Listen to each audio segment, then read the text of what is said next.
Welcome to another episode of Connecting Business. I'm your host, Christina Munoz. Americans have faced many challenges over the last year. Mental health conversations have always been taboo, but with the stresses so many of us have faced, that is finally starting to change. Today, we'll explore trends in self-care with Maggie Young, president of Southwest EAP. We thank you for joining us. And now, let's get started connecting business. I want to introduce you to Maggie Young, president of Southwest EAP. We are so excited to have you with us today. Hello and welcome. Thank you. I'm thrilled to be here. And I love talking about EAPs. I love talking about mental health. And so I'm excited to be able to have this conversation. Wonderful. And if you're listening and you don't know what an EAP is, we are going to get there. So don't worry, hang on. But first, I want us to get to know you, your background, fill us in, tell us a little bit about yourself and what you do. So I've been a licensed therapist for about 22 years. I've been practicing in the employee assistance field for about 20 of those years, and the owner of Southwest EAP for coming up on a decade. So this is primarily what I've spent my career in and love it. In addition to that, I'm also a small business owner. As I said, I've been doing that for about a decade. And so I bring that experience to the table when we're working with our companies and clients. And then I have some of the same work-life balance struggles that everybody else has because I'm also a wife and a mother to 2 kids. So. I love that because we talk about that a lot here when you're a wife and a working mom, and all moms are working, and all of those things all together, it can be a little bit of a challenge. So I'm curious, just first, before we get into everything, what was that decision like for you to start your own business? Well, actually, this is a second generation company. So I have literally been involved in Southwest EAP since I was a kid. So my first job here was actually filing. I love it. And so this is, what put food on the table and the topic of conversation at the table. So I've actually been involved in the EAP world much longer than 20 years. So it's a passion that runs deep for us. That is so cool because a lot of times a new business doesn't have that kind of longevity, but you've got both in the mix. So, okay. So we keep saying EAP, Southwest EAP. What is EAP? What does it mean? So EAP is an employee assistance program, and the origins of it, go back 50 or so years, and it started out as a program to help support employees with addiction issues, primarily alcoholism. And so that's where you get the employee assistance program. And then as it developed, people realized we have employees that we can invest in and return them to that level of functioning they were at before, and they're struggling with things other than just addiction, and they're still valuable employees. They have an incredible amount of institutional knowledge, and giving them some support there's a business sense to that. And so then it expanded out to really cover all mental illness, and then expanded even farther than that to cover well-being and preventative programs. So we're sort of stuck with that title from the past that's hard to translate now, but that's the origins of it. But if you really just want me to cut to the chase and explain to you what an EAP is, it is the maintenance contract on the human element of your company. You've got somebody that takes care of the software and somebody that takes care of the computer system and the hardware and checks on the copier. But your biggest line item, your biggest expense, your biggest asset is your people. So we're the maintenance contract there. And if we're doing our job right, we're also doing preventative maintenance as well. So that's sort of the way to get you to understand the crux of what we do.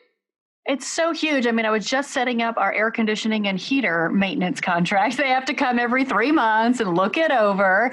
And yet we do not do that with ourselves so often. So I think it's a great concept. How long has this concept been around? I think we're in different ways, 50, 60 years. Okay. So it's there. Mm-hmm. When you opened, you talked about some of the taboos surrounding that. And I think that's what's kept it from being more in the forefront. And the pandemic has really opened up the conversation. Mental health is business critical at this point. There's just no way around it. And a company is really opening itself up to productivity issues and morale issues and liability even, if it's not going to take a look at what are we doing to support people's well-being from the pandemic and as we heal out of it. This is so great to hear and so huge, because people can really spiral.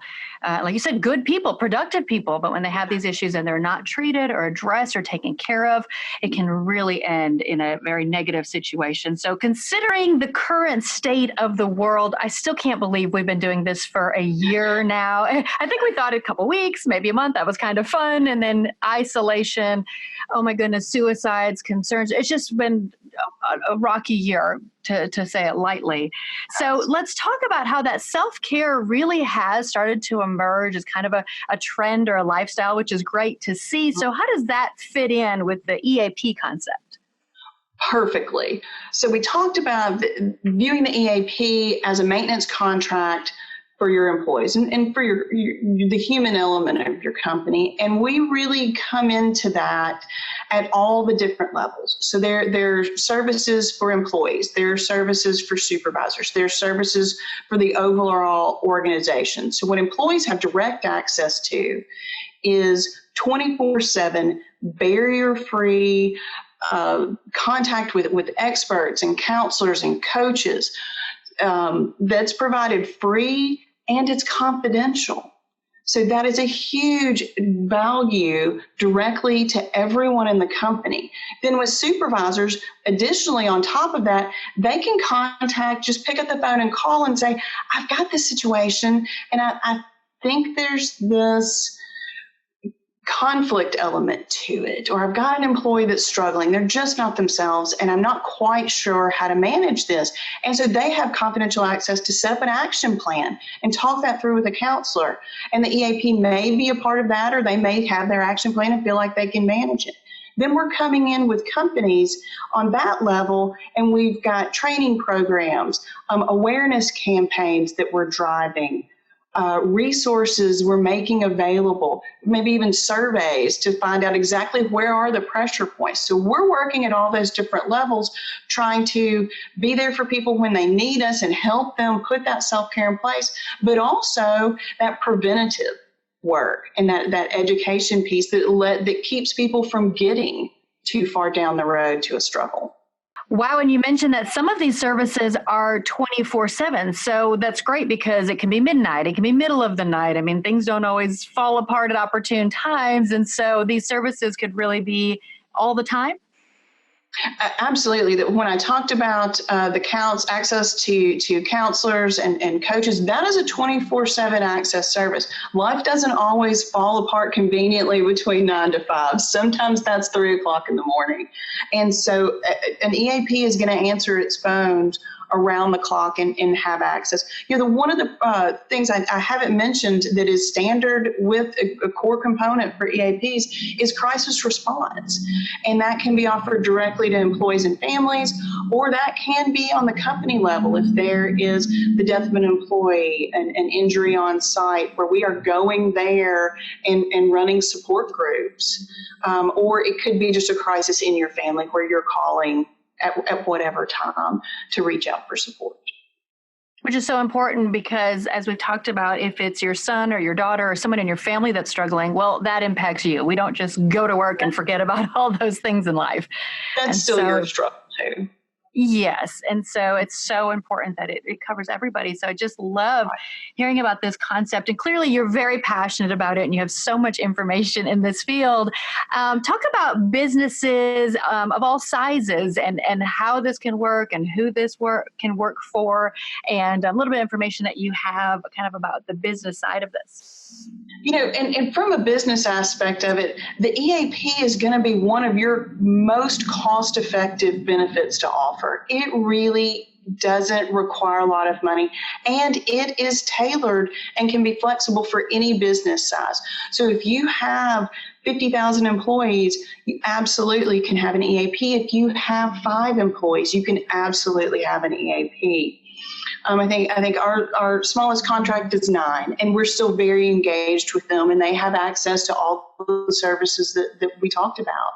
And we work with them on a lot of different things. So the EAP can be actually even more of a resource the smaller you are, because you might not have a training coordinator. So you can utilize the EAP for some of those services.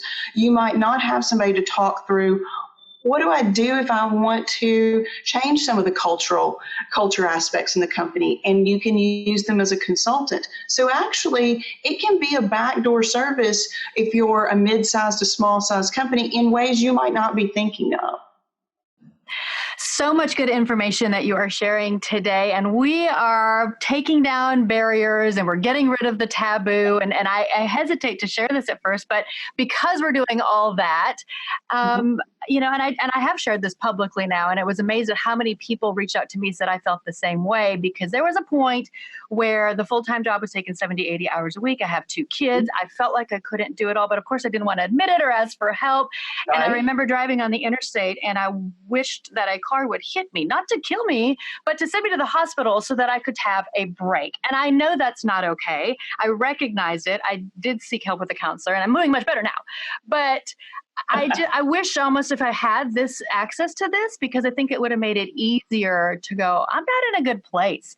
I'm nothing is getting done right with the job, with the mom, any of it, because I'm not healthy. And so I feel like this is so important for people like me that nobody would even guess I had major issues going on.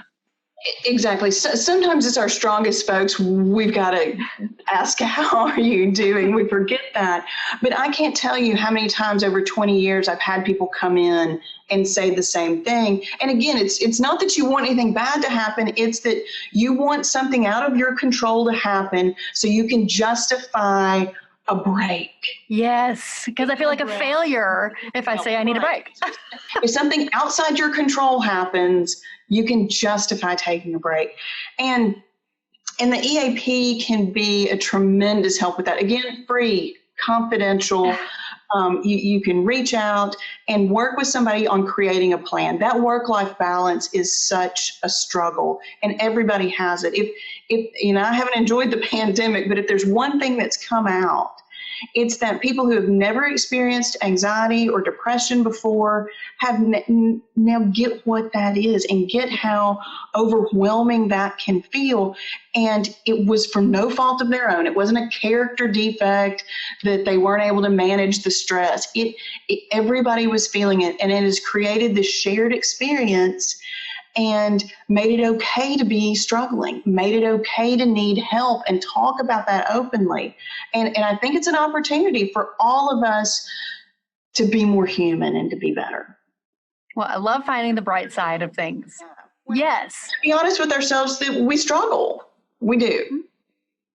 And it's so funny because you're not the only one. I mean, when I share this, so many people said, I feel the same way. And it made me sad almost, but it really opened up the doors, opened up the conversation. And I love when you say free and confidential. Those are 2 very important words here. Well, and the thing that I talk about so much when I'm working with individuals is an idea isn't a plan.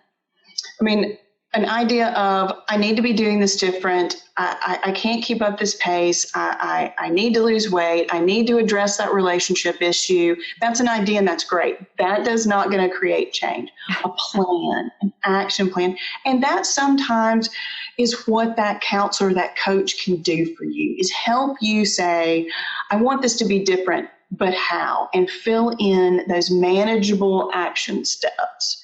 And from a company standpoint, when you've got active, engaged employees who are doing those things and creating change, there's a return on investment. So I know a lot of companies are like, and business owners are like, why would I provide a business benefit to help people with their personal stuff? Because the return on investment is about 10 to 1. So for every dollar you're investing people, helping them be healthier, your ROI on that is about $10 to $12. Wow. And if you've got employees that are focused and engaged and feel good, you're talking about a decrease in turnover. You're talking about an increase in productivity. You're talking about a decrease in workers' comp. These things add up. They're real cost to you and real savings to you. And people that have to call in sick and not show up, and maybe it goes into a disability type situation. And so you're at productivity. We talk a lot about absenteeism, but we also talk about presenteeism. Ooh. And that I'm here, I'm in the office. You're showing up, but maybe about 50% on a good day. I gave a lot of those days.